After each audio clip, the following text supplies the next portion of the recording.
She's looking good for day 7. We have got some good growth and we've got good bubbles starting to come here. I'm not gonna lie, I was a little bit worried yesterday, but it's come back, so it's all good. It's one of those things you gotta trust the process. From now, you can technically, if your starter is like super duper bubbly and like active, you can start making sourdough. But I'm gonna give mine a few more days just because it's only really starting to get like bubbly again.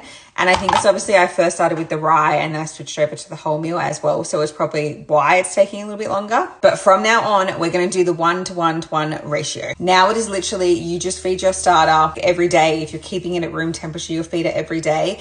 And we're just gonna feed it, like it depends what you've got left. So if you've got 50 grams of starter left over, like say you've discarded some, you've got 50 grams of starter left over, you then do 50 grams of flour, 50 grams of water, which is where that 1:1:1 ratio comes in. Whatever you have with your starter as leftover, you're going to use that to like work out how much water and how much flour you need. I'm measuring out 150 grams and I'm going to feed it with 150 and 150 of water. Put my starter back in here. I'm going to wash this container tomorrow just to kind of clean it up, but I honestly don't have time today. So I'm just going to put 150 of flour in here because that's what I have. And what I mean by it's going to depend on your starter, this is the point in the process where it becomes more like kind of personal because it depends what you're making. It depends if you're using the discard to make anything. So if you need a certain amount of discard, like if you had, say you had 150 starter like to start with before you discarded anything and you used 100 grams of discard for a recipe, then you're going to have 50 grams left over. So you'll just do 50-50.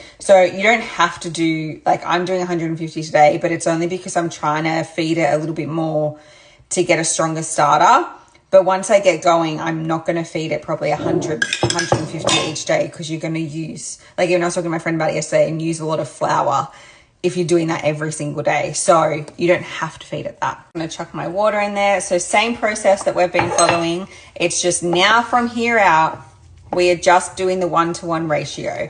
And if you're confused by what I mean by that, please just message me because I can try and explain it a little bit more. I obviously don't want to spend like hours explaining this because you probably get bored of hearing me talk about it. That's day 7. Got there. And we will just keep going. Also, if your sourdough is like, if you're not sure and stuff, you can message me as well. If you're not sure where your sourdough is at, if you need to keep feeding it or if you can keep using it or whatever. But anyway, we're here. I'm going to clean this up a bit. It's such a mess. Come back tomorrow. We're going to feed it a bit more. I'm going to do this for a couple more days and then I'm going to get on to making sourdough.